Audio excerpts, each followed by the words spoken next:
안녕하세요. 저는 중앙대학교 광명병원 추연희입니다. 먼저 치신보 TV를 통해서 여러분들을 만나뵙게 돼서 영광이고요. 저는 오늘 들어보신 분도 있겠지만 아직은 생소한 다이렉트 프린티드 얼라이너에 대한 강의를 준비했습니다. 제목은 누구나 쉽게 시작하는 투명 교정이라고 제가 지어봤는데요. 이걸 보시고 조금이나마 여러분들의 진료에 도움이 됐으면 하는 그런 마음으로 이 강의를 준비했습니다. 먼저 제가 온 중앙대 광명병원에 대해 잠깐 소개를 드릴게요. 중앙대 광명병원은 2층하고 7층에 치과가 있는데요. 7층에 치과 교정과가 있어서 7층으로 오시면은 저를 만나실 수 있습니다. 그리고 내부는 이런 식으로 생겨서 많은 체어를 보유하고 있고 여기 안에서 북적북적 진료를 하고 있습니다. 이 강의를 들으시는 많은 원장님들께서 아마 교정을 해보셨거나 적어도 관심이 있으실 거예요. 그런데 쉽사리 하지 못하는 이유는 뭘까요? 진단에 어려움을 느끼셨거나 해봤는데 생각보다 잘 안 되거나 하는 경험을 겪으셨기 때문이라고 생각을 합니다. 제 친구들도 열심히 세미나 듣고 막 하면서 처음에 치아가 이제 나이타에 넣으면 펴지잖아요. 그럼 너무 신기해하고 이제 뭔가 자신감을 가졌다가 나중에 될수록 해결이 안 돼가지고 뭐 저한테 리퍼한다거나 아니면 이제 저한테 물어봐가지고 고치는 경우들도 있거든요. 그 이후에는 교정을 뭐 계속 그런 단계를 거쳐서 하는 친구들도 있지만 아예 교정을 포기하는 그런 경우도 있어요. 아무래도 브라켓 교정 같은 경우에는 예측하지 못하는 그런 것들, 어떤 사건들이 발생할 수 있기 때문에 좀 어려움이 생기는 것 같아요. 보통 여러분이 알고 있는 교정 과정은 진단, 브라켓 본딩, 그 다음에 얼라이먼트 앤 레벨링, 스페이스 클로저, 피니싱, 디본딩의 단계로 이루어져 있습니다. 먼저 내원한 환자의 구내 사진, 부의 사진을 찍고요. 이렇게 엑스레이를 체득해서 파노라마도 찍죠. 분석한 후에 진단을 합니다. 치료 방법을 결정한 후에 브라켓을 이렇게 붙이고 와이어를 넣죠. 필요하면 예전에는 제가 밴드를 많이 했기 때문에 밴드도 이렇게 해주고요. 얼라이먼트 앤 레벨링을 하고 그 다음에 치아가 같은 평면에 놓이게 되면 고무줄을 이용해서 공간을 없앤 후에 그 다음에 공간이 다 없어지고 전체적으로 치아가 전후로 올바른 위치에 왔다 생각되면 위아래 교합을 더 견고하게 맞추는 피니싱 단계에 들어갑니다. 이 환자 같은 경우에는 제가 지금 묘를 접어서 넣어줬네요. 그리고 마무리되면 전체적으로 브라켓을 모두 제거하죠. 어떤가요? 치료 결과는 네, 교합도 안정적이고 괜찮아 보이는데 이 시기에는 제가 스탠다드 브라켓을 써가지고 매번 와이어를 접다 보니까 체어 타임이 상당했겠죠. 그리고 뭐 떨어져서 오기도 하고 네, 지금은 물론 셀프 브라켓을 쓰니까 훨씬 브라켓 교정도 간단해지긴 했습니다. 하지만 아무리 간단해졌다고 할지라도 브라켓 교정은 환자가 내원할 때마다 치아의 각도와 이동량의 변화 등을 면밀히 관찰하고 그때그때 알맞은 처치를 해야 합니다. 네. 그렇다면은 교정과 의사가 조종사라면 브라켓 교정은 직접 조정을 하는 거라고 생각하시면 돼요. 직접 고도, 속도, 방향을 조절하면서 비행을 하는 거죠. 브라켓 교정 앞에서 설명드린 그런 교정이요. 계속 내내 신경을 써야 합니다. 그에 반해서 투명 교정은 오토파일럿하고 같은 거죠. 목적지, 고도, 속도, 방향 등을 미리 설정해서 계획된 경로를 잘 따라가는지 확인하고 이상이 있으면 개입을 하게 됩니다. 한번 비교를 해봤는데요. 비슷하죠? 그냥 비행기 조정하는 것보다 오토파일럿이 훨씬 간단한 프로토콜로 노력에 비해서 효율이 높은 진료를 할 수가 있습니다. 투명 교정도 마찬가지예요. 갈수록 치과에서는 케이스는 늘고 환자는 더 민감해지고 진료는 더 복잡해지고 있죠. 우리에게 필요한 거는 단순한 어떤 치료 옵션이 아니라 진료 효율을 높이고 예측 가능성을 높이는 그런 방법이라고 생각이 듭니다.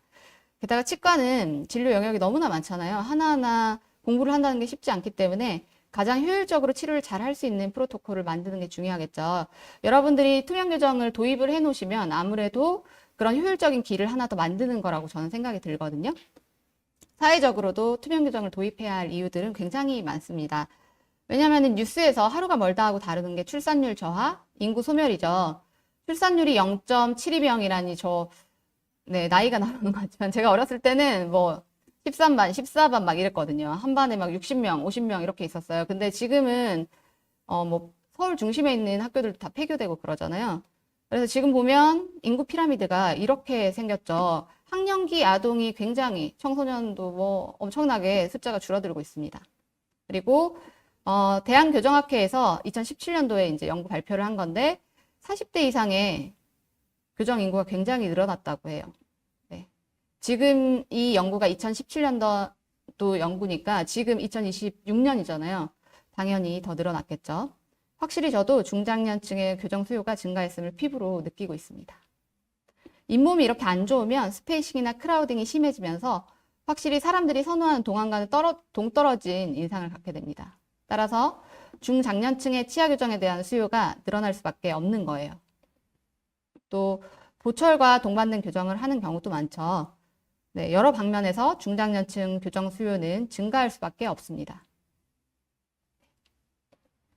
그리고 전 세계 투명 교정 시장 전망인데요. 북미뿐만 아니라 우리나라뿐만 아니라 전 세계의 투명 교정 시장은 이렇게 급격하게 확장이 되고 있습니다. 그리고 우리나라 기사를 좀 살펴보면 시장의 크기나 성장량은 조사 기간마다 다르지만 확실한 거는 투명 교정 시장의 예상 성장률이 어마어마하다는 겁니다. 여기 보시면 인비절라인의 투명 교정 누적 환자 100만 명 돌파에 10년이 걸렸지만 900만 명에서 1000만 명 증가하는 데는 소요 시간이 겨우 6개월밖에 걸리지 않았다고 합니다. 굉장히 빠르죠. 현재 치과에서 이만큼 성장하고 있는 분야가 있을까요? 저는 단언컨대 없다고 생각을 하거든요. 그래서 이제 학회 같은 데 가보면은 대부분의 회사에서 투명 교정 시장 뭔가 새로 보여주고 이렇게 새로 런칭하시고 하더라고요. 그래서 이러한 이유 때문에 제가 원래는 한 4년 전까지만 해도 투명 교정을 거의 하지 않았는데 투명 교정을 저도 해야겠다 생각해서 이 얼라인 미라클을 선택해서 지금 하고 있습니다. 지금 보시면 얼라인 미라클 제가 얘기를 하는데 뭔지 사실 잘 모르실 거예요. 뭐냐면 이건 다이렉트 프린티드 얼라이너입니다. 다이렉트 프린팅 방식이라는 거죠. 제가 이제 다이렉트 프린티드 얼라이너도 생소하실 테니까 이거에 대해서부터 설명을 좀 드릴게요. 그래서 이제부터는 DPA라고 줄여서 말씀드릴 건데 DPA가 뭔가, 그리고 특징이 뭔가, 그리고 그 중에서도 제가 쓰고 있는 얼라인 미라클이란 건 뭔가, 그리고 특징은 뭔가, 이런 순서로 설명을 드리겠습니다. 네. 썰모포밍 얼라이너하고 다이렉트 프린티드 얼라이너는 겉으로 보기에는 비슷해 보입니다. 왜냐면은 둘 다 똑같이 투명한 얇은 판이잖아요. 어떻게 생각하면은 투명하고 모양도 비슷하고. 그래서 그냥 봤을 때는 사실 구분이 잘 안 가요. 그러나 많은 차이점이 있는데 먼저 이런 차이점을 만드는 가장 큰 이유는 바로 재료가 다르다는 점입니다. 이 썰모폼드 같은 경우에는 폴리우레탄 바이닐을 쓰죠. 그렇지만 다이렉트 프린티드 얼라이너는 우리가 흔히 얘기하는 레진을 쓰게 됩니다. 그렇기 때문에 이런 특징들이 차이가 나는 거예요. 제작 방법이나 결과물 품질, 그 다음에 정확도 및 적합도, 어태치먼트 적합성 이런 데서 차이가 나타날 수밖에 없습니다. 한번 동영상을 잠깐 볼게요. 현재 썰모폼드, 백큐폼드 클리어 얼라이너는 이런 식으로 만듭니다. 오랄 스캐닝을 먼저 하고요. 그 다음에 셋업을 하고 그리고 모델을 이렇게 뽑아요. 그 다음에 모델을 뽑으면 그 위에다가 장치를 찍어냅니다. 그리고 이걸 그대로 이제 환자 입에 넣을 수는 없으니까 레이저 프린팅을 해주죠. 잘라줍니다. 그러면 이 사이에 뭐가 생기나요? 바로 이런 중간 모델이 생기게 되죠. 이 중간 모델은 사실 다 버려지는 거예요. 그러면 이렇게 단계가 많다 하는 거는 오차가 발생할 수가 있죠. 그리고 이게 다 결국에는 제작 비용이 되는 거죠. 그리고 이걸 버리기 때문에 환경 문제가 발생합니다. 어떤 원장님들이 이 환경 문제 때문에 아예 투명 교정을 도입 안 하시는 분들도 있더라고요. 그래서 이런 문제가 발생을 하고 또 환자 입장에서는 지금 보면 투명 교정은 어태치먼트가 꼭 필요해요. 사실 DPA도 어태치먼트가 필요 없다고 하는 분도 계시지만 저는 꼭 필요하다고 생각하거든요. 그래서 어태치먼트는 꼭 필요한데 어태치먼트가 이렇게 많으면 굉장히 비심리적이잖아요. 저희 애가 이제 선생님이 투명 교정 하는 것 같다고 하는 거예요. 왜냐면 제가 집에서 이런 사진 같은 거 가지고 막 뭐 할 때가 많으니까 투명 교정에 대해서 좀 알거든요. 그래서 선생님이 투명 교정 하는 것 같아. 그래 너 어떻게 알았어? 그랬더니 이빨에 옥수수 알 같은 게 다 다닥다닥 붙어 있대요. 그 얘기를 듣고 제가 느낀 게 투명 교정이 사실 심리적이기 위해서 하는 건데 비심리적일 수 있구나. 그런 생각이 들었고 그거와 관련해서 논문을 한번 찾아봤습니다. AJODO에서 낸 논문인데요. 이제 아이 트래킹 기법을 이용해 가지고 어태치먼트를 이렇게 붙였을 때 눈이 얼마나 그 지점을 보고 있는지를 평가를 한 겁니다. 지금 보시면 뭐 다양하게 붙였죠. 앞니에 붙인 것도 있고 어금니에 붙인 것도 있고 그 다음에 세라믹 브라켓도 있고 이랬는데 눈이 얼마나 가나 봤더니 특히 앞니 쪽에 붙어 있으면은 이 빨간색이 응시하는 그런 정도를 나타내는데 굉장히 많이 응시하고 있죠. 한마디로 어태치먼트가 많으면 많을수록 비심리적이라는 걸 나타내는 그런 논문이었거든요. 세라믹 브라켓이 오히려 뭔가 빨간색이 없죠. 그래서 이제 논문 읽으실 시간이 많이 없으실 것 같아가지고 정리를 해왔습니다. 어태치먼트는 한마디로 최소화하는 게 심미적이다. 심미성을 원한다면 어태치먼트를 최소화하고, 만약에 너무 복잡한 치아 이동이 필요해서 어태치먼트가 많이 필요하다면은 세라믹 브라켓이 더 낫지 않나라는 것이 이 논문의 결론이라고 볼 수가 있거든요.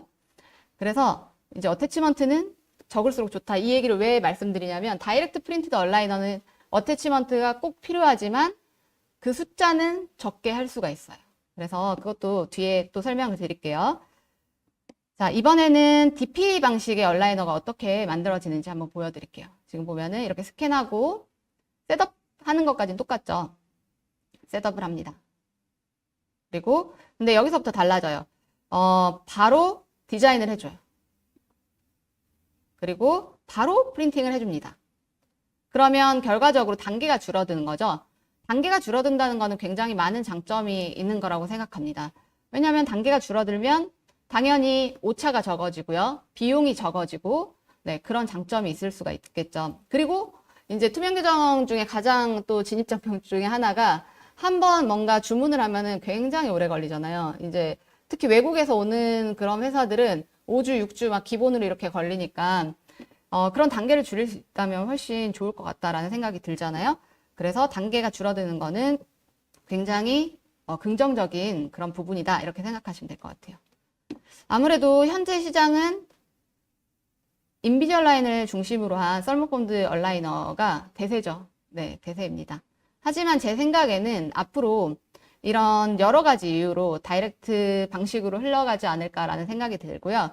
왜냐면 가장 이제 민감한 돈에 관련된 거, 원가가 많이 절감이 되고, 그 다음에 또 환경도 생각을 해야 되잖아요. 그래서 환경도 보호가 되고, 그 다음에 또 디자인을 환자 맞춤형으로 할 수 있다는 게 또 굉장히 큰 장점이라고 저는 생각을 하거든요.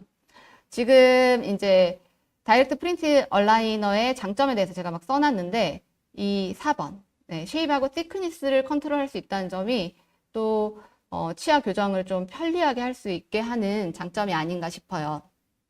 지금 보시면 디자인을 그럼 어떻게 하냐? 지금 적용되고 있는 것들을 한번 보여드릴게요. 지금 클리어 얼라이너인데 지금 구멍이 뽕뽕 뚫려 있죠. 투명 규정 장치를 입안에 넣고 이제 물어보면은 팔라탈 커습, 7번 특히 팔라탈 커습 이런 데가 딱 찍히면서 바이트가 열리고, 민감하신 분들은 턱도 좀 불편하고 그럴 수 있거든요. 그러면 여기를 아예 뚫어서 디자인을 해가지고 프린팅을 해주면 됩니다. 너무 이제 컨택이 많이 될 것 같은 부위는 이렇게 뚫어주면 시원하겠죠. 환자가 편안하다고 생각하시면 됩니다. 이렇게, 그래서 이런 거를 저희는 캠리스 디자인 이렇게 얘기를 하거든요. 근데 여기서 더 나아가서 완전히 캠리스 디자인. 이거는 레버라운드 타입이라고 그렇게 얘기도 하는데, 또 투명 규정 하다 보면은 뭔가 피니싱이 약간 어렵다, 부족하다 이렇게 생각할 수가 있잖아요. 그러면 이런 디자인을 이렇게 환자한테 적용을 해서 고무줄을 끼게 되면 바이트가 훨씬 안정적으로 피니싱이 잘 되겠죠. 그래서 이런 디자인도 할 수가 있다. 지금 사실 썰모포밍 얼라이너에서는 요거가 좀 어렵겠죠. 이런 디자인으로 뭔가 만들어내는 게 사실 어려울 것 같아요. 왜냐면은 제가 이렇게 생긴 디자인의 썰모본드에서는 한 번도 본 적이 없거든요. 그래서 이런 것들이 다이렉트 프린티드 얼라이너에서는 가능하다. 그리고 또 생각을 해봤어요. 교환면이 다 일률적인 두께로 덮여져 있다면 그것도 많이 불편할 거잖아요. 어디는 좀 두껍게 하고 어디는 좀 얇게 하고 하면 좋겠잖아요. 그래서 그런 프로그램을 얼라인 미라클사에서 개발을 했다고 합니다. 그래서 지금 적용되고 있는 환자도 있고 아닌 환자도 있는 걸로 알고 있는데, 확실히 이걸 적용하면 환자들이 훨씬 더 편안하게 느끼는 것 같아요. 그래서 어금니 쪽은 교환면을 조금 얇게, 그 다음에 전치부는 조금 더 두껍게, 그런 식으로 해서 환자 바이트가 잘 편안하게 물리도록 그렇게 조절을 할 수가 있습니다. 그 다음에 또 제가 잘 쓰고 있는 것 중에 하나는 버튼이에요. 이거 같은 경우에는 따로 붙이는 게 아니에요. 물론 썰모본드 얼라이너 회사에서도 요거를 장치에다 이제 붙여가지고 쓰게 만들어 주시더라고요. 근데 이거는 일체형으로 그냥 프린팅이 이렇게 같이 돼서 나오는 거거든요. 그래서 이거를 술자가 원하면 어디에든지 붙일 수가 있습니다. 뭐 안쪽에도 붙일 수 있고 바깥쪽에도 붙일 수 있고, 저는 굉장히 이걸 잘 쓰거든요. 특히 악강 고무줄 같은 거 걸 때 이렇게 걸어도, 지금 보면 죄송합니다. 지금 보면 이렇게 사실 이렇게 걸면 장치가 떨어져야 되잖아요. 왜냐면 위아래 보면은 어태치먼트 여기 2개밖에 없고 아래는 없잖아요. 근데 지금 보면 하나도 떨어진 것 같지 않죠. 그 이유는 이 다이렉트 프린티드 얼라이너 같은 경우에는 언더컷 하방으로 장치가 들어가게 디자인 되거든요. 그래서 사실 어태치먼트를 별로, 특히 유지 어태치먼트 같은 경우에는 없어도 이런 식으로 고무줄을 걸어도 안 빠질 만큼 유지력이 좋습니다. 그래서 제 다른 환자들에서 쓴 걸 좀 보여드릴게요. 이런 식으로 악강 고무줄 어금니에도 걸 수 있고, 앞니에도 이 치아를 로테이션을 시키기 위해서 전체 장치에 붙어 있는 이 버튼과 고무줄을 같이 걸어준 그런 모습입니다. 또 이제 비발치 교정에서 굉장히 많이 쓰이는 게 투명 교정에서 디스탈라이제이션이죠. 그래서 디스탈라이제이션을 할 때 치아를 하나하나 이렇게 보내게 되거든요. 물론 토탈로 보내는 경우도 있지만 치아를 뒤로 보낼 때 어떻게 하면 더 효율적으로 보낼 수 있을까 그렇게 고민을 했어요. 그래서 이 치아를 하나하나 미는 힘을 여기에 강력하게 뭔가 쐐기를 박는 것처럼 하면은 더 잘 되지 않을까 해서 이런 식으로 웨지를 디자인을 해주게 됩니다. 네, 여기선 잘 안 보이니까 제가 장치를 한번 찍어 왔거든요. 화살표 된 거 보이세요? 여기 웨지가 있죠. 여긴 없는 거고 여기는 웨지가 있습니다. 그래서 웨지 치아 이동할 때 이렇게 웨지를 주면은 얘가 치간 사이에 딱 박혀가지고 벌어지게 되는 거예요. 그래서 이런 디자인을 할 수가 있기 때문에 굉장히 편리하겠죠. 네. 그래서 실제로 환자 한 명 보여드릴게요. 지금 보면은 앞에 있는 게 이제 이니셜인데 치아를 뒤로 보내는 그런 치료를 하기로 했어요. 비발치로. 그러면 뒤로 밀어야 되니까 이제 열심히 장치를 끼게 했죠. 그랬더니 치아가 이렇게 시원하게 잘 벌어졌습니다. 그러면 이제 또 의문이 생기죠. 뒤로 간 게 아니라 앞니가 앞으로 나간 건 아닐까. 그래서 지금 진행된 걸 좀 보여드릴게요. 이게 이니셜이고요. 네, 이니셜하고 지금 20개월 정도 된 모습입니다. 지금 보면 여기 캐나인 각도 보세요. 캐나인 각도나 위치를 보면은 엄청나게 좋아졌죠. 그래서 딥바이트 같은 경우에도 개선이 많이 됐고 미드라인도 보면은 개선이 굉장히 많이 됐습니다. 교환면에서도 한번 보겠습니다. 교환면에서 봐도 개선이 많이 됐어요. 지금 보면은 클래스 2 디비전 2였기 때문에 저로 뒤로 민 다음에 앞니를 배열을 이렇게 해줬고요. 아래 같은 경우에도 지금 소구치가 바깥으로 이렇게 나와 있었는데 배열이 많이 됐죠. 회전 같은 걸 좀 더 고치기 위해서 어태치먼트를 이렇게 붙여줬어요. 회전에는 어태치먼트가 꼭 필요한 것 같아요. 특히 이런 소구치나 뭐 캐나인 같은 경우에는. 그래서 이런 식으로 시퀀셜 디스탈라이제이션이 굉장히 효율적으로 웨지 디자인을 통해서 가능하다는 점. 네, 그리고 기본적으로 얼라인 미라클 같은 경우에는 디자인을 아까 제가 어떻게 한다고 했죠? 언더컷 하방으로 들어갈 수 있게 디자인을 한다고 했잖아요. 그러니까 피팅이 굉장히 좋아요. 꽉 잡아주기 때문에 아까 악강 고무줄 꼈는데도 뭔가 장치가 이탈되지 않도록 그런 힘을 스스로 갖게 됩니다. 그에 반해서 이제 썰모본드 같은 경우에는 위에서 찍어내는 거니까 언더컷 하방으로 들어가는 양이 제한이 되겠죠. 그래서 굉장히 언더컷 하방으로 들어가는 이 유지력이 강력하다 그렇게 생각하시면 될 것 같아요. 여기까지 들어보면 다이렉트 프린팅 얼라이너가 굉장히 장점이 많은 것 같잖아요. 실제로 제가 써보니까 많은 것 같아요.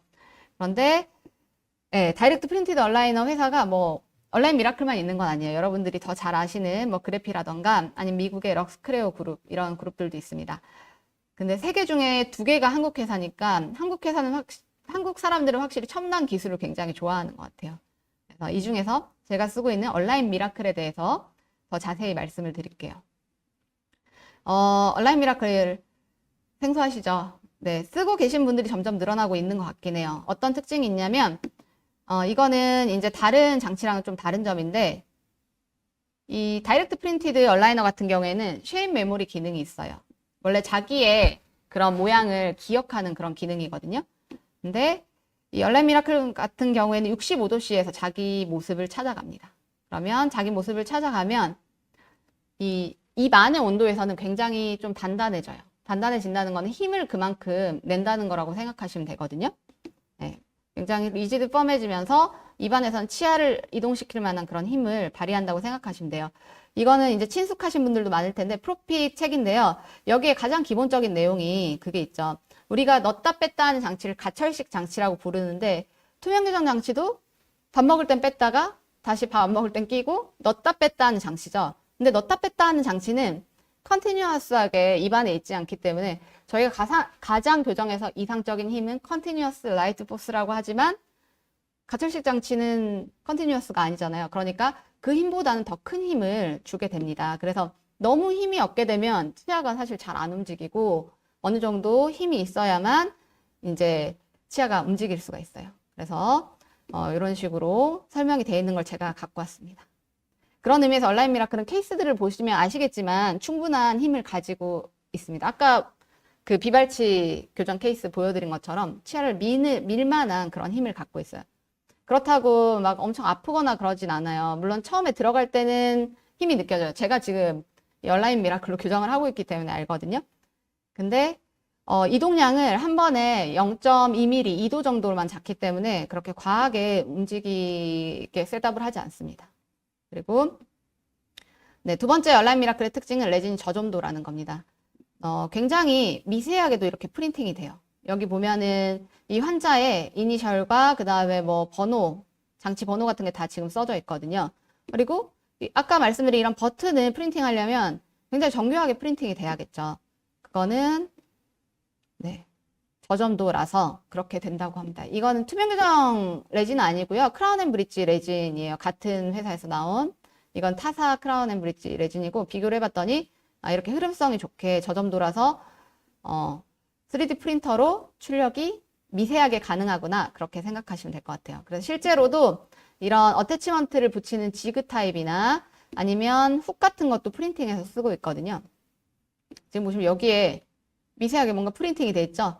번호가 이렇게 프린팅이 돼 있습니다. 실제로 지그로 어태치먼트 붙이는 모습이고요. 네.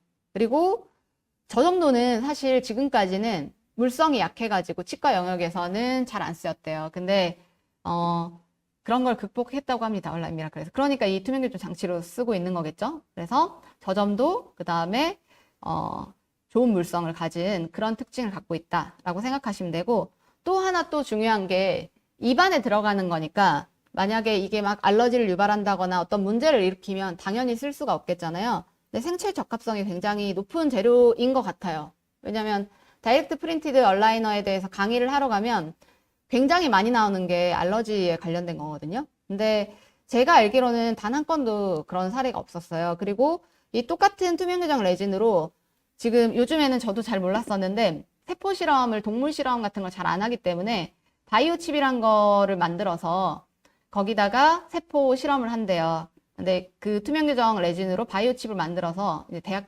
연구소 같은데 공급을 하고 있다고 합니다. 근데 생각해 보면은 세포 실험하는 바이오 칩에 독성이 있다거나 그러면 당연히 세포가 못 살겠잖아요. 그래서 생체 적합성은 뛰어나구나 그런 생각이 들었고 지금 보면 수술, 치주 수술 같은 거 한 다음에 팔라탈의 스플린트로도 지금 사용이 되고 있는 모습을 볼 수가 있습니다. 이거는 다이렉트 프린팅 레진이지만 회사에서 완전히 이제 처리를 해가지고 완제품으로 나오기 때문에 뭔가 그런 문제가 생기지 않는 게 아닐까라는 생각을 전 했어요. 그 부분에 대해서는 정확히 모르겠지만 하여튼 알러지 반응은 저도 한 번도 없었고 제가 물어봤을 때 주변에 하시는 분들도 한 번도 없었고 그 다음에 보고된 사례도 없었다 그렇게 생각하시면 될 것 같아요.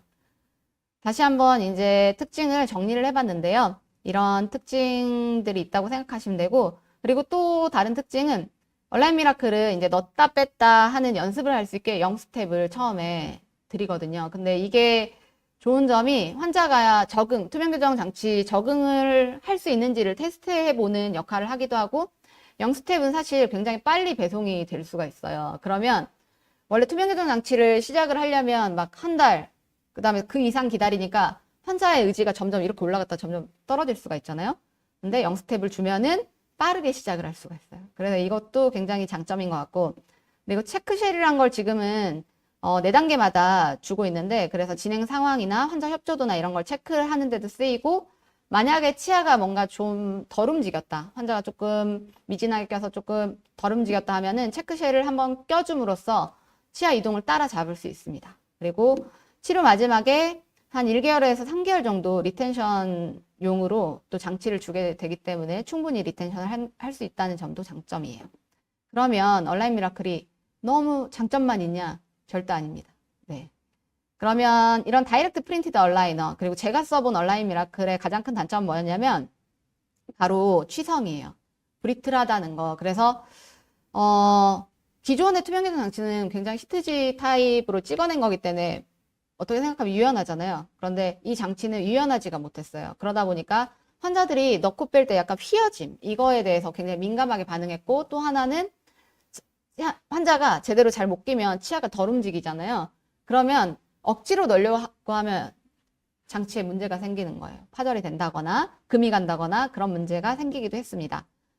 그래서 이제 잘 끼는 환자는 너무너무 잘 되거든요. 근데 잘 안 끼는 환자, 항상 뭐 다른 투명 교정에서도 잘 안 끼는 환자들이 문제지만, 그래서 그런 것들이 좀 문제가 됐었는데, 생각해 보면은 여러분 생각해 보시면 AI 같은 경우에도 한 3년 전까지만 해도 이렇게 뭔가 세상을 지배할 줄은 꿈에도 몰랐거든요. 저 같은 경우에도. 근데 저는 요즘에는 항상 뭐 제미나이나 챗 GPT랑 살고 있어요. 그런 거 생각해 보면 이 제로라는 것도 지금 저희가 이 강의 듣고 강의하는 시간도 계속 발전을 하고 있거든요. 그래서 요즘에는 굉장히 재료나 장치가 업그레이드 된다고 생각하시면 돼요. 이거는 요즘에 업그레이드 된 그런 장치입니다. 그래서 원래는 다이렉트 프린팅 온라인은 이렇게 휘어지거나 그런 성질이 아니었는데, 이거는 전혀 물에 담그지 않은 거를 제가 막 휘어보는 그런 모습입니다. 네, 이런 식으로 계속 휘고 막 줄여보고 막 했어요. 근데 제가 이렇게 핀 거를 좀 다른 원장님한테 보여드렸더니 왜 이렇게 소심하게 하냐, 그래가지고 그 원장님께서 주신 걸 한번 보여드릴게요. 그래서 똑같은 그 업그레이드 된 장치인데 약간 버벅거림이 있네요. 이분은 훨씬 더 네, 과감하게 막 돌리시죠. 그러니까 이렇게 레진인데, 사실 프린팅된 레진인데 이렇게 해도 뭔가 문제가 없다. 근데 사실 환자가 교정을 할 때 이렇게까지 휘게 하는 사람 없잖아요. 주의사항도 다 얘기하고 하니까. 그래서 어느 정도 그런 취성 문제는 이제는 극복이 되지 않을까라는 생각이 들고, 실제로도 써보면 많이 극복이 된 것 같습니다. 그래서 다이렉트 프린티드 얼라이너가 뭔가 새로운 장으로 나아가지 않을까라는 생각을 요즘에는 많이 하고 있어요. 실제 환자 케이스를 조금 더 보여드리면, 이거는 저랑 같이 이제 근무를 하시다가 미국에 네, 비지팅 스칼라 프로페서로 가신 그런 신미영 교수님께서 치료를 하신 모습, 그런 환자 케이스인데요. 보면 여러 가지 케이스들이 있습니다. 그런 식으로 케이스들이 굉장히 많이 진행이 되고 있고, 사실 여기에서 더 업그레이드가 많이 됐어요, 지금은. 지금까지는 서론이었어요. 장치의 특징에 대해서 설명을 했고요. 이제부터는 실제로 선생님들께서 더 궁금해하는 케이스, 그리고 처음에는 이런 걸로 시작하면 좋겠다는 케이스들 위주로 보여드릴게요. 이런 케이스 처음에 하실 수 있을까요? 이런 케이스는 처음에는 브라켓 교정으로도 좀 하시면 말리죠. 이제 교정 처음 하는 이제 다른 치과의사, 뭐 친구라든가 후배가 나 이런 환자 왔는데 하고 싶어. 그러면 첫 케이스예요. 그러면 못하게 합니다. 네. 실제로 이 환자들은 제가 지금 온라인 미라클로 하고 있는 환자들이에요. 그리고 끝낸 환자도 있고. 근데 첫 케이스로는 안 되지만, 이제 여러분들이 몇 케이스 좀 해보시고, 특히 교정을 해보셨던 분들은 이런 케이스들도 충분히 도전을 하실 수 있습니다. 그러면 케이스 셀렉션 어떻게 해야 될지 고민이 되잖아요. 그래서 이 온라인 미라클사에서 치료 옵션 가이드를 이렇게 만들고 있어요. 그래서 이제 세팔로 분석한 거랑 그다음에 치열 부정교합 이런 걸 다 종합적으로 해서 옵션 가이드를 주실 거라고 합니다. 이거는 지금 만들고 있는 거라서 아마 봄에 배포되지 않을까라는 생각이 들어요. 그래서 이거에 비추어 가지고 한번 이지 케이스들, 마일드 케이스들 한번 보여드릴게요. 크라우딩 케이스부터 가장 많으니까요. 요거부터 한번 얘기를 한번 해볼게요. 이 환자는 상하 크라우딩 양이, 상하근 뭐 2mm 정도, 하하근 1mm 정도인 것 같아요. 이 환자분 같은 경우에는 고3이었는데 항공운항과를 준비하는 고3이라서 빨리 교정을 해야 된다. 그렇게 얘기했지만 6월에 왔습니다. 근데 막 수시도 보고 막 이러잖아요. 면접도 보고 하면은 적어도 11월까지는 이거를 다 펴줘야 되는 상황인 거예요. 근데 또 학원을 다니는데 뭘 붙이면 안 된다고 했나 봐요. 그래서 무조건 투명 교정만 하겠다 했습니다. 사실 그렇게 급박할 때는 환자가 믿음이 안 가는 경우에는 더더욱 저는 붙이는 걸 선호하는 편이거든요. 근데 환자가 자기가 정말 잘 끼겠다 그래가지고 투명 교정을 했습니다. 지금 보시면 한 달째 모습이고요. 로테이션이 좀 심했던 11번 치아, 그 다음에 3번에는 네, 3번에는 지금은 유지용으로만 붙여놨어요. 1번을 잘 움직이기 위해서. 이런 식으로 장치가 들어간 모습, 3달째 모습, 그 다음에 4달째입니다.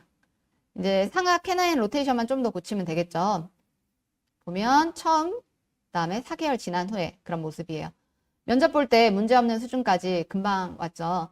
지금 보면은 원래 그리고 앞에 11번에 어태치먼트 붙어 있었잖아요. 3번에도. 근데 제가 이걸 다 뗀 이유가 뭐 면접 학원에서 항공운항과 면접 학원에서 카메라 테스트 같은 걸 하나 봐요. 근데 그 원장님이 뭐 왜 바풀을 붙이고 왔니? 그렇게 얘기를 하셨대요. 그래서 바풀 그거 다 떼고 와라. 그렇게 말씀하셔가지고 환자가 면접 보는 동안은 이걸 다 떼달라고 해가지고 제가 다 떼줬습니다.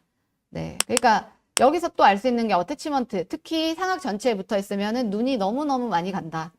어쩔 수 없지만 이렇게 회전이 심한치 않은 네, 그걸 다시 한번 느꼈어요. 그래서 지금 이렇게 붙어 있었는데 이렇게 제가 제거를 했죠. 또 다른 크라우딩 케이스 한번 보여드릴게요. 이 환자분은 하악 크라우딩 때문에 내원을 하셨어요. 상악도 근데 크라우딩 있고 네, 전치부에 크로스바이트도 있는 것 같습니다. 그래서 지금 보면은 첫 달 모습이고 지금 보면 패그가 있기 때문에 요거는 보철을 하기로 그렇게 말씀을 드렸어요. 그래서 여기는 공간을 좀 넓혀주고 있고요. 2개월째 모습, 3개월째 모습, 그 다음에 4개월째 모습, 그 다음에 5개월째 모습입니다. 그래서 첫 달과 5개월째 모습이에요. 22번은 라미네이트 보철 계획이 되어 있으니까 양옆으로 제가 공간을 열심히 벌려줬습니다. 그래서 하악도 얼라인이 뭐 원하는 대로 잘 되고 있는 게 보이시죠? 이 환자 같은 경우에는 서산에서 오시는 분이었거든요. 당진인지 서산인지 정확히 모르겠는데 하여튼 멀리서 오신 분이 이 얼라인 미라클이 교정이 잘 된다라는 얘기를 듣고 오셨다고 해서 저도 깜짝 놀랐어요. 왜냐면 이분이 아마 소개받으신 분이 저한테 얼라인 미라클로 치료를 받으신 분한테 소개를 받고 오신 것 같아요. 누구한테 받았는지 말씀을 안 해주셔가지고. 근데 이제 지방에서 오시니까 여러 개 드리고 그 다음에 이제 좀 간격을 둬가지고 그렇게 치료를 했습니다. 지금 보시면 이런 식으로 공간을 좀 벌려가면서 보철할 공간을 마련을 해주는 거죠. 그래서 뭐 크라우딩이 없는 환자라도 사실 이 상태에서 패그 있는 이 상태에서 보철을 하면은 안 예쁘잖아요. 그러니까 그냥 가장 쉽게 또 적용하는 방법이 투명 교정을 여기 공간만 좀 넓혀가지고 예쁘게 보철하자 그렇게 얘기를 하실 수도 있는 거예요. 그러면은 보철물의 퀄리티도 좋아지고 심미적으로도 훨씬 나으니까 상하게 이런 경우에는 껴가지고 좀 공간 벌려서 보철을 해주면 또 좋겠죠. 그렇다면은 이게 어른만 가능하냐? 아닙니다. 소아 환자에서도 가능합니다. 앞니가 굉장히 삐뚤죠. 사실 이 환자는 부정교합이 심한 편은 아니에요. 나중에도 사실 저는 조금 보수적일 수도 있는데 이런 건 나중에 충분히 고칠 수 있다고 생각해서 그냥 지켜보자고 말씀을 드렸거든요. 근데 이 환자가 여자아이인데 이 앞니 때문에 너무 약간 자존감이 낮아진대요. 그러면 해줘야죠. 그래서 강력하게 부모님과 어머님이 이제 원하셔가지고 이 치아를 돌려주기도 했습니다. 사실 이렇게 튀어나온 치아는 뭐 인상에도 그렇지만 뭐 부딪힐 수도 있고 그러니까 고쳐주는 게 더 좋긴 하겠죠. 그래서 상당히 많이 돌아가 있고요. 그리고 앞서 보셨는지 모르겠는데 앞공이 조금 좁아요. 약간 좁아가지고 확장도 같이 해주자 그렇게 얘기를 했습니다. 앞니 2개는 어태치 붙여줬고요. 그리고 이 환자는 소아 환자이기 때문에 언더컷이 별로 없잖아요. 유치에는. 그래서 리텐션을 위해 가지고 6번에다가 지금 보면은 유지용 어태치먼트를 붙여준 거를 보실 수가 있습니다. 그래 조그맣게 그냥 붙여줬어요. 지금 보면 치아가 회전하고 있는 게 보이고요. 이게 4달째 사진이고 6달째 반듯해지고 좀 확장도 되고 그다음에 부족했던 공간도 좀 마련이 된 것 같은 그런 느낌이 듭니다. 그래서 이런 식으로 쉽게 적용을 또 할 수가 있습니다. 이 환자는 굉장히 잘 껴가지고 본인도 만족을 했어요. 지금은 다 끝났는데 이 환자 이렇게 쉽게 적용을 또 할 수가 있습니다. 두 번째로 스페이싱 케이스인데 스페이싱 케이스도 굉장히 많이 접하시죠.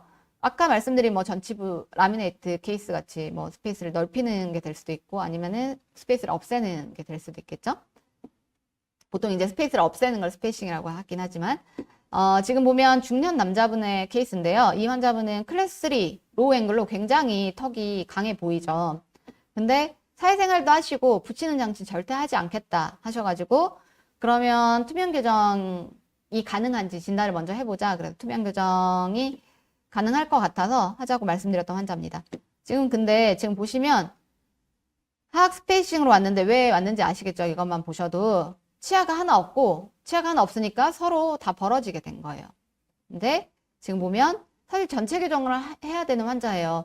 여기 보시면 클래스 3 교합 관계고 앞니에도 과잉치가 있어가지고 교합이 안 맞잖아요. 전체 교정을 저는 제안을 드렸는데 나는 아래 앞니만 딱 고치고 싶다 그렇게 말씀을 하셨어요. 보니까 웃었을 때 말할 때 아래 치아가 많이 보이는 게 너무 스트레스 받는데요.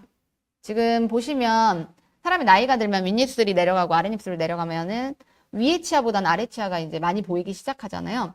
그러면 하악 치아 때문에 그걸 CC로 오시는 중장년층 분들이 굉장히 많거든요. 지금 보시면 그래서 투명교정 장치가 약간 걱정이 됐던 게 이 환자가 로우 앵글이고 씹는 힘이 굉장히 강한 것 같아서 혹시라도 저녁에 이악물기나 아니면은 이가리가 있으면 장치에 영향을 주지 않을까 해서 걱정을 했지만 역시나 이 환자도 굉장히 잘 꼈어요. 잘 끼셨기 때문에 문제없이 진행이 잘 됐습니다.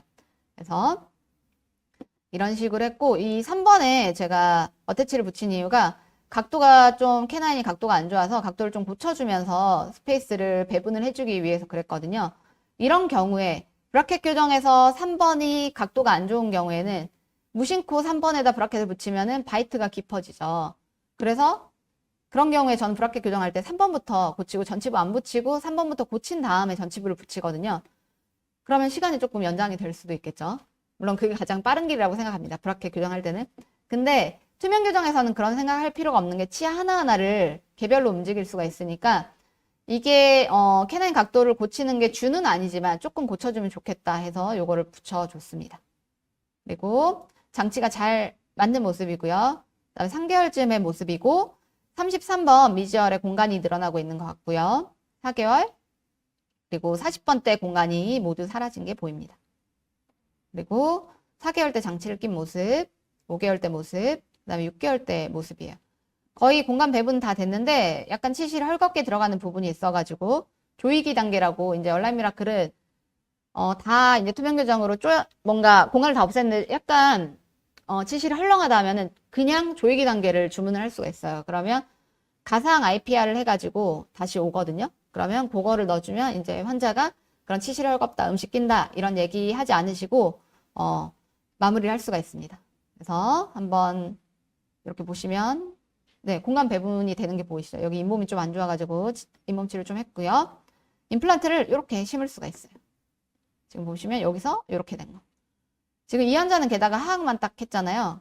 그래가지고 이렇게 되니까 굉장히 만족을 하셨고요. 이런 식으로 보철이 들어갔습니다. 처음과 끝 모습입니다. 사실 여기가 약간 엣지바이트 되고 그래서 그 점은 마음에 안 들지만 전체 교정을 했으면 훨씬 좋았겠다라고 생각되지만 이런 공간 배분이나 보철을 위한 교정도 가능하다라는 걸 좀 보여드리려고 케이스를 갖고 왔습니다. 그리고 저희가 특히 흔히 많이 볼 수 있는 상악 스페이싱 재교정 환자거든요. 이 환자는 앞에 환자처럼 상악이 문제니까 상악만 딱 교정하면 될까요? 안 됩니다. 왜냐하면 이 환자 같은 경우에는 지금 네 이런데 공간이 벌어져 있잖아요. 근데 그 이유가 딥바이트이기 때문에 더 그런 거거든요. 그래서 이거를 상악만 할 수 있다 해가지고 상악 공간만 없애면 아래 치아에 무조건 걸리게 돼요. 그러니까 이런 경우에는 딥바이트를 해소하면서 스페이싱을 고쳐주셔야 돼요. 그래서 환자한테 상악만 이 스페이싱이 있다고 해서 위에만 할 거다 이렇게 말씀하시면 안 되고 일단 가상 셋업을 의뢰를 보내시거나 진단 셋업 같은 거를 좀 의뢰를 보내시거나 아니면 무조건 위아래 같이 한다고 하시는 게 훨씬 나은 선택이에요. 그래야지 나중에 리텐션도 편하고 치료도 훨씬 잘 돼요. 그래서 지금 보시면 네, 처음 모습이고요. 어태치먼트 붙였고 투명 교정 장치가 이렇게 들어갔고요. 지금 보면은 어금니가 엄청 떴잖아요. 아까 딥바이트라고 했는데 이게 장치 두께가 이렇게 두껍단 말이야. 이렇게 생각하실 수도 있는데 지금 보면 안테리어 바이트가 이렇게 들어간 모습입니다. 아까는 제가 디자인 뭐 여러 가지로 할 수 있다. 거기서 말씀 안 드렸는데 안테리어 바이트를 이렇게 디자인을 해서 넣을 수가 있어요. 포스테리어 바이트도 넣을 수가 있겠죠. 이렇게 자유롭게 넣을 수가 있습니다. 그리고 제가 뭐 주문을 하지 않아도 딥바이트가 심하면 안테리어 바이트가 디자인이 되어서 이렇게 나옵니다. 이 환자는 제가 주문을 했고요. 3개월 후에 공간이 많이 닫혔죠. 그리고 5개월 후의 모습입니다. 그래서 처음하고 비교해보면 딥바이트도 많이 개선됐고 공간도 다 사라졌습니다. 5개월 만에 이렇게 고치기가 브라켓 교정으로 쉬운가 생각해보면은 브라켓 교정으로 딥바이트만 이렇게 고치고 하는 게 쉽진 않거든요. 그래서 굉장히 딥바이트 고치는 데는 탁월하다 그런 생각이 들었어요. 다음 케이스를 또 보여드릴게요. 네, 딥바이트 얘기는 뒤에 또 하겠습니다. 이거는 또 다른 스페이싱 환자인데 사실 이 치아들 보면 다 붙어 있죠. 그러니까 엄밀히 말하면 스페이싱은 아닌 것 같아요. 이 환자분은 블랙 트라이앵글 때문에 저희 병원에 내원을 하셨어요. 그래서 제가 사실 블랙 트라이앵글 고치려면 라미네이트를 하는 게 좋잖아요. 제일 좋으니까 라미네이트를 하시는 게 좋겠다. 보철 쪽으로 안내를 드렸는데 이제 이분이 좀 덴탈 IQ가 높으신 분이라서 치아 깎는 거는 절대 싫다. 근데 사실 라미네이트가 훨씬 더 좋은 방법인데 치아 깎는 건 절대 싫고 라미네이트는 안 하고 싶고 교정으로 할 수 있다고 들었다. 이렇게 말씀을 하셨습니다. 그래서 몇 번 얘기를 하다가 근데 교정을 하더라도 치아 사이를 좀 삭제를 해야 된다 했더니 그 정도는 괜찮다. 이렇게 말씀하셔가지고 블랙 트라이앵글을 고치는 방향으로 교정을 하기로 그렇게 말씀을 드렸어요. 특히 하악은 괜찮은데 상악 전치부에 이 블랙 트라이앵글을 못 참아 하셨거든요. 요거를 고치는 쪽으로 계획을 세웠습니다. 그래서 한번 셋업한 거를 잠깐 보여드릴게요. 지금 네.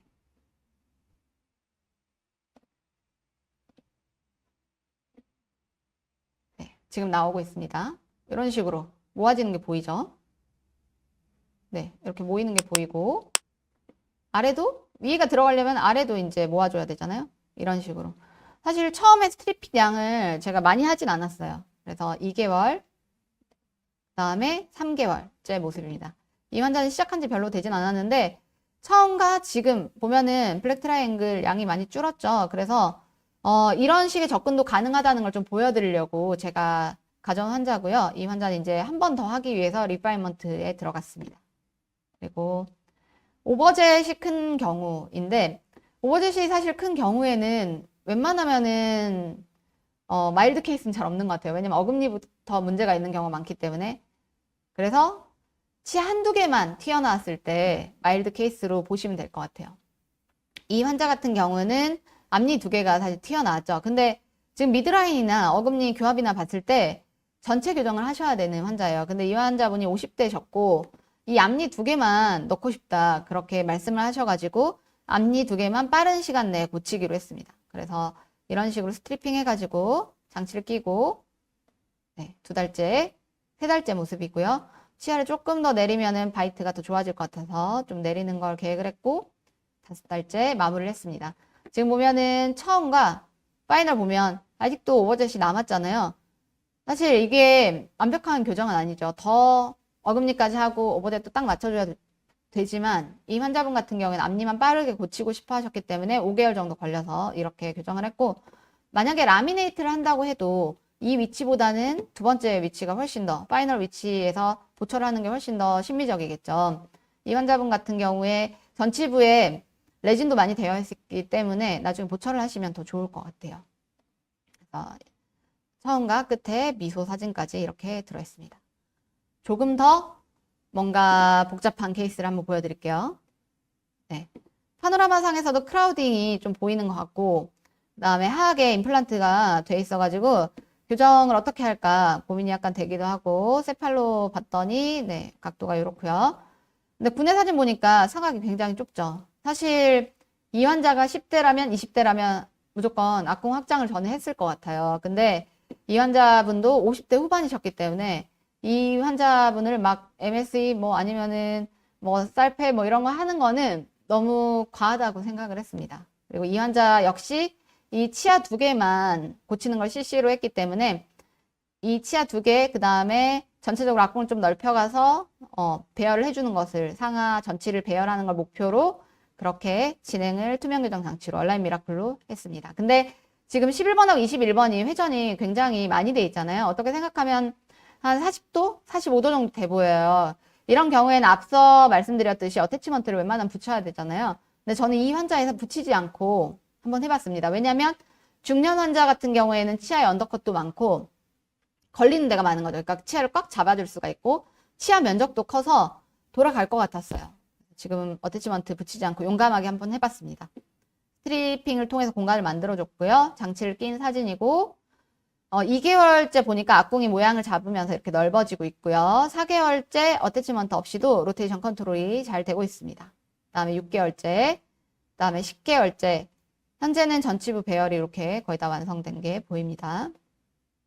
네, 파이널 모습이고 사실 캐나인 더 고치고 싶었는데 제가 여기서 캐나인 좀 못 고치고 끝낸 이유가 이 환자가 이제 50대 후반 환자분이라고 했잖아요. 협조도가 너무 점점 떨어지시는 거예요. 그래가지고 특히 CC였던 앞니가 고쳐지니까 장치를 잘 안 끼셨어요. 하지만 네, 약간 아쉽지만 이 상태에서 멈췄다. 그렇게 생각하시면 되고 이니셜에서 파이널까지. 그러니까 투명 교정할 때 너무 길게 하면 환자가 굉장히 괴로운 것 같아요. 저도 이제 괴롭고. 그러니까 최대한 빨리 끝낼 수 있도록 환자를 독려하고 치료 계획도 좀 컴팩트하게 이렇게 하는 게 좋은 것 같습니다. 이분은 워낙 잘 끼시고 진행도 원활하게 잘 됐기 때문에 이렇게 잘 됐고요. 확실히 환자들은 치료 전하고 치료 후를 비교하면은 치료 후에 항상 입꼬리가 올라가더라고요. 더 자신이 있어진다는 얘기겠죠. 제가 시킨 거 아니고 저절로 이렇게 되는 것 같아요. 그리고 오버바이트. 딥바이트 환자에서는 어떻게 할 수 있냐. 마일드는 한 1mm까지는 마일드. 이게 정상보다 1mm 깊었을 때를 얘기하는데 저는 이제 얼라인 미라클로 제일 추천하는 케이스가 어떤 거냐 하면은 바로 이 오버바이트, 딥바이트 케이스를 추천을 하거든요. 딥바이트 환자들 같은 경우에는 굉장히 잘 고쳐져요. 수월하다고 생각하시면 돼요. 왜냐하면 이런 디자인을 추가할 수 있기 때문에 각각 다른 환자에서 쓰인 안테리어 바이트입니다.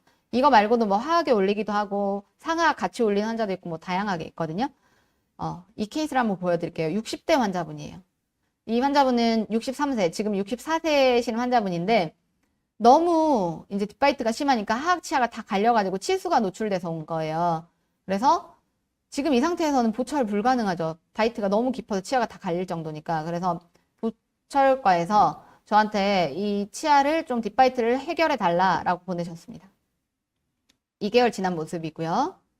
4개월, 그 다음에 5개월, 네, 6개월째 모습입니다. 지금 보면 오버바이트 변화를 한번 볼게요. 이런 식으로 확실히 좋아진 게 보이시죠? 그래서 파이널까지 보철까지 이렇게 한 모습이고요. 파이널 보철이 충분히 네, 크기가 괜찮게 들어갈 수 있게 교정을 해서 고쳤습니다. 8개월 정도 걸렸고 환자분이 제 우려와는 다르게 너무 잘 끼셨어요. 편안하게 교정을 했다 그렇게 말씀을 하셨고 지금 보면은 바이트가 많이 좋아진 게 보이죠? 네, 뭐 어금니나 이런 데는 뭐 전혀 손을 대지 않았습니다. 뭐 임플란트 수술하시긴 했지만 근데 이 환자에서는 제가 더더욱 투명 교정을 했던 게 만약에 이런 딥바이트 환자에서 브라켓 붙이실 수 있겠어요? 네, 브라켓 붙일 데도 없었어요. 이 환자는. 그리고 보철이 이렇게 많잖아요. 그러면 브라켓 맨날 떨어지고 막 이렇게 오실 텐데 얼마나 힘들까요? 그래서 애초에 브라켓 붙일 생각은 전혀 안 하고 투명 교정으로 하자고 적극적으로 제가 말씀드렸던 그런 환자분입니다.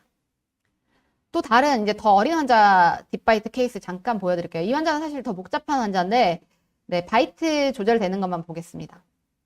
안테리어 바이트를 이렇게 넣을 수 있고요. 이 환자도 초진이고 네, 지금 딥바이트가 좋아진 게 보이죠. 이런 식으로 다시 한번 보여드리면 이렇게 네, 이 환자도 거의 다 끝나서 아마 다음 달에 디본딩? 네, 픽스드 붙이고 끝낼 것 같아요. 그래서 이런 식으로 쉽게 접근할 수 있다 생각하시면 되고 그 다음에 미드라인 디비에이션 케이스를 잠깐 보여드릴게요. 이 케이스는 신미영 교수님께서 이제 치료를 한 케이스인데 미드라인이 많이 틀어져 있죠. 근데 치아가 쓰러져 있는 방향을 보면 이 치아들은 크라우딩 해소하면서 좀 세워주면 미드라인이 맞겠구나. 이 환자 CC가 미드라인 디스크레펀시였기 때문에 요거를 좀 고쳐주면 되겠구나 라는 생각이 들어요. 그래서 투명교정 장치를 이니셜 그다음에 디본딩 마무리한 그런 모습입니다. 이런 식으로 네, 고칠 수가 있고 환자 CC였던 미드라인이 고쳐지면서 잇몸 라인도 훨씬 예뻐진 거를 볼 수가 있습니다. 마지막으로 오픈바이트 케이스인데요. 오픈바이트 케이스는 마일드가 0.5mm죠. 한마디로 오픈바이트 케이스는 웬만하면은 초보 때는 하지 말아라 그런 말씀이에요. 오픈바이트 케이스가 저도 이제 투명 교정으로 진행하는 친구들이 있거든요. 근데 쉽지 않고 스크루를 박아야 되는 경우가 동반해야 되는 경우가 꽤 많거든요. 물론 투명 교정 장치가 교환면을 덮기 때문에 브라켓보다는 더 유리한 점이 있는 것 같긴 해요. 하지만 초보 때는 오픈바이트를 안 하시는 게 좋고 지금 케이스를 한번 보시면 요런 정도 케이스만 초보 초급 때, 마일드 때 하시면 됩니다. 여기 보면은 약간 오픈 바이트가 돼 있고 하악에 지금 스페이싱이 있어요. 근데 이 스페이싱을 없애면 치아가 네, 안쪽으로 들어가면서 바이트가 깊어질 게 예상이 되잖아요. 원래 이렇게 돼 있던 게 이렇게 되면은 바이트가 깊어지겠잖아요. 하악 치아가. 그래서 그런 거를 좀 노리고 오픈 바이트도 고치고 스페이싱도 고치고 한 케이스라고 생각하시면 되겠습니다. 그래서 네, 이 환자 2개월 됐을 때 장치 하악에만 했어요. 이 환자는 하악에 낀 모습이고 그다음에 3달째 정확히 14주 후의 모습입니다. 지금 보면 처음 파이널 뭐 이 정도를 가지고 이제 오픈 바이트야 하실 수도 있겠는데 처음에는 이 정도 케이스만 하시라고 말씀을 드리는 거예요.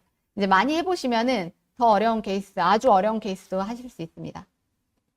그래서 이 환자 같은 경우에는 14주 13스텝을 써가지고 네, 치료를 했는데 이 정도로 짧게 치료를 간단하게 할 수 있다는 건 환자한테 어떻게 생각하면 굉장히 장점이 될 수 있을 것 같아요. 정리하자면은 초기 케이스는 이제 이 정도 안에서 하시면 될 것 같아요. 네. 어떤 케이스는 뭐 다른 장치로 다 가능해 보이기도 하고 어떤 케이스는 얼라인 미라클을 썼기 때문에 더 효율적으로 치료를 했던 것 같기도 하고요. 같은 투명 교정이라도 장치 성질이 다 다르기 때문에 케이스에 따라서 다양한 재료를 써보시면은 좋을 것 같아요. 뭐 현재 인비절라인이나 뭐 세라핀이나 아니면은 뭐 다양한 백큐ම් 포밍 장치를 쓰는 분들이라도 얼라인 미라클 도입해서 쓰시면 케이스에 따라서 맞춤 치료를 하실 수 있을 것 같습니다. 그리고 시간이 별로 없는데 간단하게 또 말씀을 드릴게요. 그러면 요거 투명 교정 장치 보낼 때 또 중요한 게 뭐냐? 스캔을 잘 하셔야 돼요. 여기 보면 지금 제 환자들인데 뭔가 스캔이 잘 안 된 게 다 보이시죠? 네. 특히 미세한 공간 같은 경우에는 잘 안 나와요. 뭐 바람 불고 해도 잘 안 나오니까 IPR 게이지로 좀 재가지고 같이 보내주시는 게 훨씬 더 정확하게 장치를 만들 수 있는 지름길입니다. 그리고 원장님들께서 꼭 하셔야 되는 게 바이트를 꼭 확인하셔야 돼요. 스캔이 잘못되면은 제대로 된 장치를 만들 수가 없어요. 특히 바이트가 잘못된 경우, 스캔이 잘못된 경우는 사실 별로 없고 바이트가 잘못된 경우는 왕왕 있어요. 제가 잘못 보낸 케이스를 한번 보여드릴게요. 이 환자 같은 경우에 이제 역시 얼라인 미라클로 딥바이트 크라우딩으로 치료를 하고 있는 환자입니다. 그래서 지금 여기까지 왔어요. 10개월 정도 됐는데 굉장히 좋아졌죠. 좋아졌는데 미드라인 같은 거 좀 더 고치고 하려고 리파인먼트를 의뢰했어요. 그래서 입안 사진은 이건데 회사에서 전화가 온 거예요. 이거 잘못된 것 같으니까 다시 한번 보내달라고. 그래서 확인했더니 지금 보면은 완전 틀렸죠. 바이트가 완전 틀렸기 때문에 이 상태에서는 셋업을 할 수가 없는 겁니다. 지금 보면 미드라인 완전 틀어졌고 바이트 다 열려 있잖아요. 그러면 환자를 다시 한번 불러야 되죠. 그러니까 이게 환자와 저의 신뢰도 그렇고 특히 대학병원은 멀리 사시는 분들이 많단 말이에요. 얼마나 싫겠어요. 그래서 네, 자책을 했던 꼭 확인하고 그때 좀 바빠가지고 제가 확인을 못하고 그냥 보냈는데 꼭 확인을 해야겠다는 생각을 다시 한번 한 케이스입니다. 그래서 다시 했더니 이렇게 네, 너무 다르죠. 그러니까 바이트를 꼭 확인하시는 게 좋고 그다음에 얼라인 미라클이 언더컷에 들어가도록 디자인을 하기 때문에 디스탈이 잘 나오도록 스캔하는 게 또 중요하다고 말씀을 드리고 싶고요.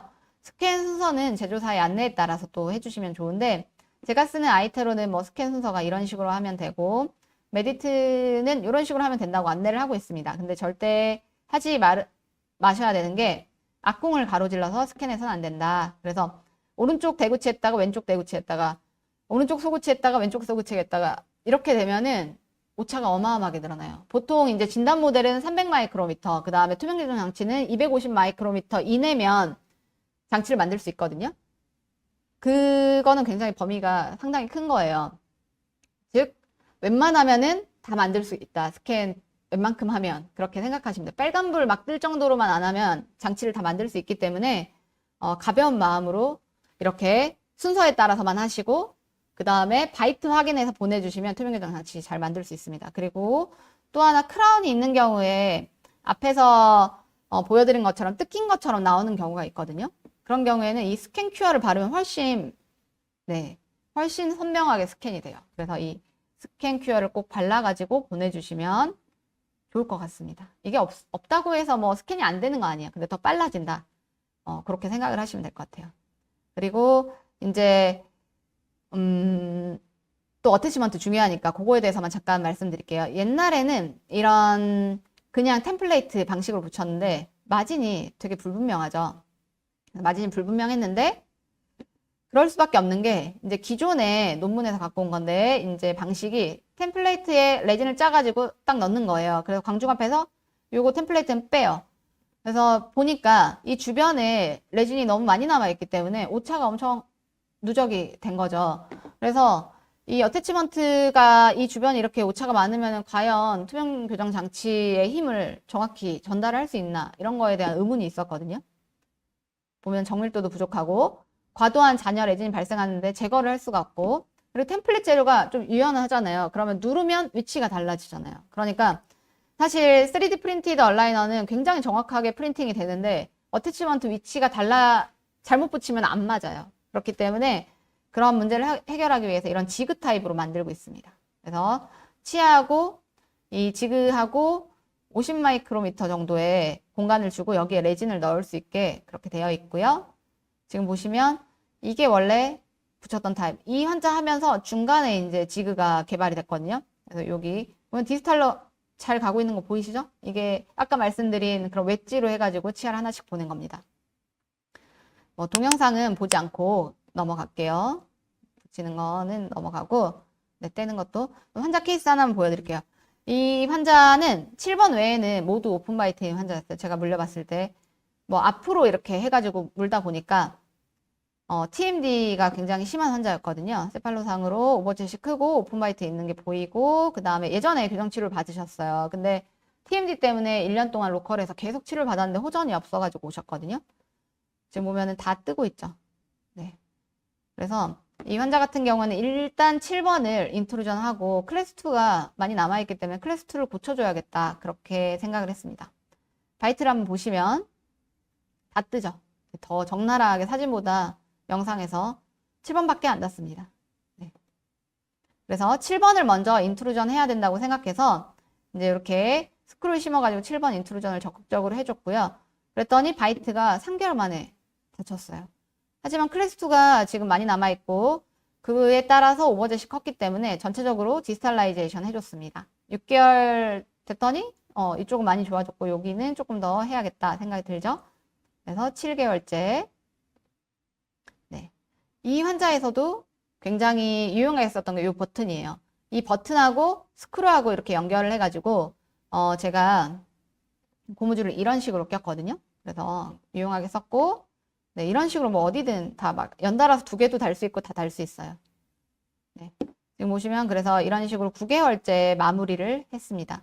하악은 환자가 원해서 뭐 치석도 끼고 그런 게 신경 쓰인다고 해서 픽스드를 붙이지 않았습니다. 지금 보면 이니셜 그리고 3개월 인트루전 7번 인트루전 한 후 그리고 그 다음에 6개월째 모습인데 너무 잘 되는 게 보이죠. 셉도 한번 중첩을 해봤어요. 교정 전후를 이런 식으로 상악이 디스탈로 많이 가면서 하악도 닫히는 것을 볼 수가 있습니다. 이 케이스는 이제 박지현 교수님이 만드신 Temporary Anchored Devices in Clinical Orthodontics 세컨 에디션의 한 챕터에 저희 이 얼라인 미라클 케이스들이 실렸거든요. 거기에 이 케이스와 또 다른 제 케이스가 실려져 있으니까 한번 책이 나오면은 보시면 좋을 것 같아요. 네, 좋은 내용이 굉장히 많은 책이니까 한번 교정에 관심 있는 분들 한번 보시고 네, 여기까지 보면 투명교정 심미적이고 잘 되고 좋은데 제가 아까 말씀드렸던 것처럼 기다림의 시간이 너무 길다. 왜냐면 이런 과정을 거쳐야 되니까. 지금 보시면 제가 대충 적어 놓은 건데 장치 딜리버리까지 적으면 한 달, 오래 걸리면 거의 막 2-3달 걸리기도 하잖아요. 그래서 이게 투명교정의 가장 큰 어려움이라고 할 수 있어요. 왜냐면 환자들도 막 지금 당장 교정할래 했는데 2달 뒤에 시작합니다. 뭐 1달 뒤에 시작합니다. 이러면 약간 기세가 좀 죽는다고 해야 될까요? 그런 것들이 있으니까. 그러면 이거를 그날 딜리버리 하면 어떨까라는 생각이 들어서 이 저스트 스캔이라는 회사랑 저희가 제휴를 해서 아예 0스텝을 바로 뽑아줄 수 있는 그런 시스템을 구축을 하려고 해요. 네, 이 회사가, ODS 회사가 지금 원데이 딜리버리를 지향을 하려고 하는데 이게 가능한 거는 모델 프린팅에서 찍어내는 게 아니라 바로 다이렉트로 프린팅할 수 있기 때문이에요. 그래서 디자인을 얼라인 미라클에서 보내주면 이제 로컬에 이 프린터가 있으면 바로 뽑아가지고 환자한테 줄 수 있는 거죠. 그래서 저희 병원에 들어온 이런 프린터고 이렇게 장치를 바로 뽑아가지고 보니까 한 19분 정도 걸렸어요. 그래서 이런 식으로 뽑아가지고 0단계나 아니면 아까 브리틀한 성질 때문에 좀 깨지고 그럴 수 있다고, 그런 경우가 있다고 말씀드렸잖아요. 그런 경우에는 이제 대체하는 바로바로 새로운 장치를 뽑아서 줄 수도 있는 거죠. 그래서 문제 해결에도 굉장히 좋은 옵션이 아닐까라는 생각이 듭니다. 지금 다양한 케이스를 더 말씀드리고 싶었는데 시간 관계다. 벌써 1시간이 됐어요. 제가 막 떠들다 보니까. 지금 보면 다른 케이스들을 지금 가져와 봤어요. 좀 간략하게. 이니셜, 그 다음에 지금, 이니셜, 지금, 이니셜, 지금 이렇게 돼 있는데 굉장히 다양한 케이스를 하고 있거든요. 여기 없는 케이스들도 굉장히 많습니다. 그래서 이런 케이스들도 충분히 가능하다 보시면 될 것 같고요. 보면 비발치도 있고 발치도 있고 뭐 디스탈레이제이션도 뭐 하나하나 보낸 것도 있고 전체 보낸 것도 있고 다양하게 있으니까 아마 이 후속의 강의를 3, 4, 5, 6월에 아마 하게 될 것 같아요. 그래서 관심이 있으시면은 더 심화된 그런 케이스를 보고 싶으시면 나중에 제 강의를 들으러 오시면은 더 다양한 케이스를 보실 수 있을 거라고 생각이 됩니다. 오늘 제 강의를 들어주셔서 감사드리고요. 굉장히 제가 급하게 한 것 같아서 좀 죄송한데 말씀드리고 싶은 게 너무 많아서요. 네, 잘 들어주셔서 감사합니다.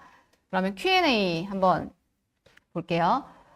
그래피사의 다이렉트 프린팅과의 차별점은 어떤 건가요? 제가 알기로는 그래피사는 이제 기계 세트를 이제 사시면 인오피스에서 프린팅을 하는 걸로 알고 있거든요. 이제는. 네. 그런 게 차별점일 것 같고 여기는 회사에서 직접 공급을 한다는. 그리고 장치 자체가 그래피사는 입 안에서 체인 메모리로 치아를 움직이는 거를 컨셉으로 하고 있고 저희는 이제 밖에서 이미 좀 힘이 있는 장치를 껴가지고 가철식 장치이기 때문에 힘이 있는 걸 껴서 치아를 움직임을 유도하는 그런 힘의 차이가 약간 있을 것 같아요. 그리고 다이렉트 프린팅을 내진 경화에 따른 독성과 알레르기 문제를 어떻게 대응하고 계신지요? 이건 제가 거짓말이 아니라 한 번도 겪어본 적이 없어가지고 대응할 필요가 지금까지는 없었습니다. 앞으로는 있을 수도 있겠죠. 근데 지금 제가 알기로는 꽤나 많은 병원에서 이제는 쓰고 있는 걸로 알거든요. 근데 한 번도 보고 된 적이 없습니다. 네. 최소 두께와 최대 두께가 어느 정도 되나요? 프린팅은 사실 다양하게 할 수 있어요. 근데 뭐 최소 최대 이건 제가 정확히 모르겠는데 뭐 두껍게도 할 수 있고 얇게도 할 수가 있는데 지금 50 마이크로미터로 프린팅을 하는 거는 이 두께가 가장 적절하다고 다양한 뭐 연구, 이 실험 이런 걸 통해서 그 두께가 가장 적절하다고 생각됐기 때문에 그 두께로 프린팅을 하고 있습니다. 네, 그래피사 관련된 거는 차이점, 장점 이런 것들은 뭐 아까 말씀드렸듯이 회사에서 완제품이 온다는 거 그리고 힘이 확실히 사실 제가 그래피사를 그 장치를 많이 써본 게 아니라서 비교는 안 되는 것 같아요. 비교를 할 수는 없고 얼라인 미라클은 제가 직접 교정도 하고 있기 때문에 제 스스로를 느꼈을 때 치아가 잘 움직여요. 잘 움직이고 빠르게 움직이는 것 같아요. 힘이 충분하기 때문에. 왜냐면 저도 어떤 케이스냐면 아래 치아가 좀 이제 모인 거예요. 크라우딩이 생기면서. 근데 제가 생각했을 때 브라켓 교정을 하게 되면은 이렇게 치아가 모이면 그리고 크라우딩 있으면은 뭔가 공간을 벌려가지고 배열을 해줘야 되잖아요. 근데 이 얼라인 미라클은 같이 벌리면서 배열까지 되니까 그게 시간이 확실히 줄어들더라고요. 그리고 다른 투명 교정 시스템 등과 비교 시에 차이점이 뭐가 있을까요? 장단점이 궁금합니다. 그렇게 해주셨는데 백큐 포밍하고는 일단 디자인을 이 얼라인 미라클 같은 경우에는 디자인을 굉장히 자유롭게 그래도 할 수 있다는 거. 예를 들어서 안테리어 바이트를 그렇게 물론 인비졸라인도 넣을 수 있지만 넣을 수 있고 뭐 버튼을 자유롭게 프린팅할 수 있다는 거 이런 거는 굉장히 큰 장점인 것 같고요. 그리고 네, 힘도 네, 충분히 세고 그런 것들이 장점일 것 같고 일단은 가장 큰 장점은 원가 절감. 네, 왜냐면 중간 모델을 프린팅할 필요가 없기 때문에 만약에 얼라인 미라클이 더 대량 생산 체제로 가면은 원가는 더 줄어들 것 같거든요. 그러면 공급가도 훨씬 싸지지 않을까요? 그렇게 해줬으면 좋겠는데 예, 그런 생각이 듭니다. 여러 시스템을 사용하신다면 각 시스템별 가격의 차이가 어떻게 되는지 사실 제가 가격은 잘 몰라요. 제가 로컬에 막 있는 게 아니라 대학병원에 있으니까 하나하나가 얼마인지는 잘 모르겠지만 가격 차이가 꽤나 나는 것으로 알고 있습니다. 딥바이트의 경우 해소까지 보통 기간이 얼마나 걸리나요? 아까 그 환자 같은 경우에는 한 63세 여자 환자 같은 경우에는 거기까지 되기까지 한 8개월 정도 걸렸거든요. 그러니까 사실 길게 걸린 건 아닌 것 같아요. 그 환자에서 만약 브라켓을 썼다 그러면 상악치아가 올라가고 하악치아는 또 내려오고 브라켓 붙일 공간도 없으니까 뭐 보철을 중간에 하고 하면 훨씬 오래 걸렸을 것 같거든요. 그리고 보통 한 3, 4개월 정도 그 장치를 끼면은 딥바이트가 확 좋아지는 게 보이거든요. 얼라인 미라클 끼면은. 그래서 딥바이트 같은 경우에 이제 고민되는 환자가 있다고 하시면은 정말 강력 추천드립니다. 네. 딥바이트 환자에서 굉장히 좋습니다. 그리고 다른 케이스들도 제가 말씀드린 이제 마일드 케이스부터 꼭 시작하시는 게 좋을 것 같아요. 어려운 케이스들을 먼저 하시면은 한계에 부딪히실 수도 있거든요. 그러니까 쉬운 케이스부터 해보시고 그 다음에 점점 이제 케이스들을 많이 늘려가시면은 성공적인 투명 교정을 하실 수 있을 거라고 생각이 듭니다. 네, 오늘 강의 너무 잘 들어주셔서 감사하고요. 다음번에도 더 좋은 내용으로 만나 뵙기를 고대하겠습니다. 감사합니다. 치과계 중심 채널 치해신보 TV